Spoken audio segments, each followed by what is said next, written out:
वज़ीर आला रेवंत रेड्डी ने कहा कि हुकूमत रियासत के सबसे बड़े और दुनिया के तवील तरीन 40 किलोमीटर SLBC सुरंग प्रोजेक्ट को जल्द मुकम्मल करेगी। उन्होंने कहा कि 4,600 करोड़ रुपए की लागत से इस मनसूबे से 3 लाख एकड़ अराजी को कृष्णा के पानी से सैराब किया जाएगा। वज़ीर आला ने वादा किया कि ज़ेरे आप आने वाले मुतासरीन को मुआवजा दिया जाएगा। रेवंत रेड्डी ने साबिक़ वज़ीर आला KCR हुकूमत पर भी तनकीद करते हुए कहा कि BRS हुकूमत ने 10 बरसों में 10 किलोमीटर भी काम नहीं किया और सियासी वजूहात की बिना पर प्रोजेक्ट को नज़रअंदाज किया। उन्होंने कहा कि BRS ने कालेश्वरम पर हज़ारों करोड़ रुपए खर्च किए लेकिन SLBC को मुकम्मल तौर पर नज़रअंदाज किया। रेवंत रेड्डी ने मज़ीद कहा कि कांग्रेस हुकूमत कृष्णा के पानी के हक़ के लिए ट्रिब्यूनल में मजबूत दलाइल पेश कर रही है और T हरीश राव को ख़बरदार किया कि वो पानी के मसाइल पर गैर ज़िम्मेदाराना बयानात देना बंद करें।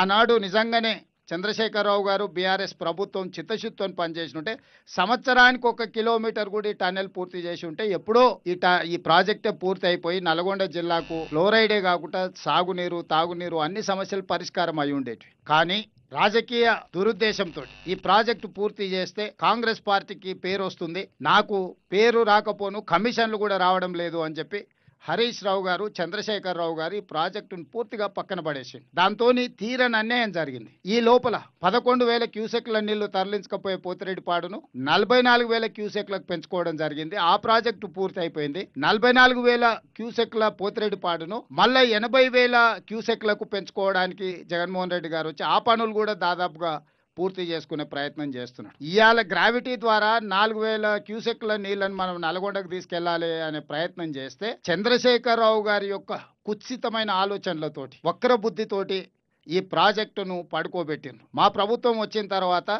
ఇది మొత్తం దేశంలోనే ఒక మంచి ప్రాజెక్ట్. ఇక్కడ ఒక విషయం మీడియా మిత్రులకు చెప్పాలి.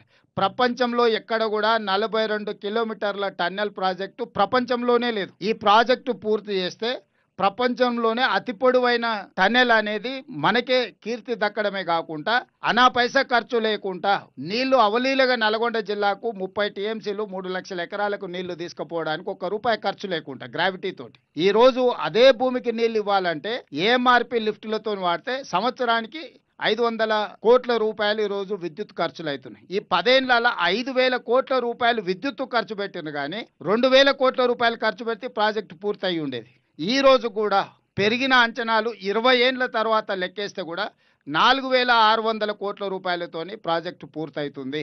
అంటే 20 ఏళ్లలో ఈ ప్రాజెక్టు యొక్క అంచనాలు పెరిగింది 2,600 కోట్ల రూపాయలు మాత్రమే.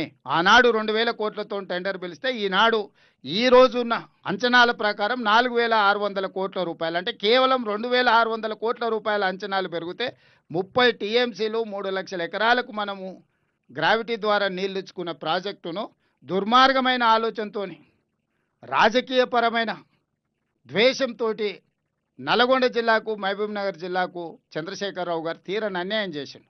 ఇవాళ ఈ ప్రాజెక్టులు పూర్తి చేసుకోకపోవడం వల్ల కృష్ణానది మీద ప్రారంభించిన ఏ ఒక్క ప్రాజెక్టు ఉమ్మడి రాష్ట్రంలో అన్యాయం జరిగింది సమైక్య పాలనలో అని చెప్పిన చంద్రశేఖరరావు గారు కృష్ణానది మీద ఆనాడు మొదలుపెట్టినాయి కానీ ఆయన మొదలుపెట్టినాయి కానీ భీమా కానీ నెట్టంపాడు కానీ కోయిల్ సాగర్ కానీ పాలమూరు రంగారెడ్డి కానీ లేకపోతే కల్వకుర్తి కానీ SLBC కానీ ఏ ఒక్క ప్రాజెక్టు కూడా 10 సంవత్సరాలు ముఖ్యమంత్రిగా ఉండి ఒక్కటి పూర్తి